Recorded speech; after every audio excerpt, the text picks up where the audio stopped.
Македонија за неколку месеци ќе го има и првиот премиер албанец, порача синоќа од Чаир на партискиот собир шефот на дипломатијата Османи и координатор на огранокот на партијата во оваа општина. Осврнувајќи се на актуелните политики на ДУИ, како владин партнер, не пропушти прилика да порача дека и претседателот на државата е консензуално избран, кој како врховен командат ја предводи војската која има и албански печат и знаци. Бевме народ без јазик, народ без знаме, народ без достоинство, но работите сега се променети. Да почнеме со претседателот на државата, кој е консензуален и која води војската со печат на албански јазик, да продолжиме со претседателот на собранието и со употребата на албанскиот јазик. Во регионот имаме 3 парламенти во кои се водат седници на албански јазик. Ја имаме и владата во која за неколку месеци ќе го добиеме првиот албански премиер.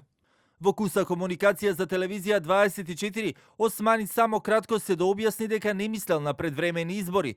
Нема да има предвремени избори. Ова се однесуваше на оние 100 дена пржинска влада пред организирање на редовните парламентарни избори. Од владата денеска само кратко посочија дека не коментираат изјави од партиски собири, а пак ВМРО ДПМН прстот го вперија во владината коалиција, посочувајќи дека дури и самите коалициски партнери на Ковачевски во него не гледаат легитимно избран премиер и му ги бројат месеците.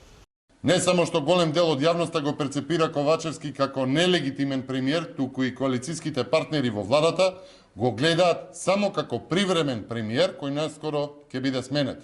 Привремен премиер на кого ДУИ му ги брои месеците пред да го сменат без авторитет ниту во државата, ниту од министрите во владата. Премиерот, што го најавува Османи, е продолжение на процесот на дуизација на институциите. Од СДСМ пак исто така вела дека предвремени парламентарни избори нема да има и дека тие ќе се одржат во редовниот термин, а договорот за премиер албанец во последните 100 дена влада пред организирање на нови парламентарни избори е нешто кое одамна е договорено со пржинскиот договор. Следната година е година во која треба да се одржат и претседателските избори во април, но и редовните парламентарни избори во октомври. Иако има уште една година, сепак партиите и функционерите веќе на големо на терен организираат средби со граѓани, симпатизери и членови и испраќаат политички пораки со цел мобилизирање на членството.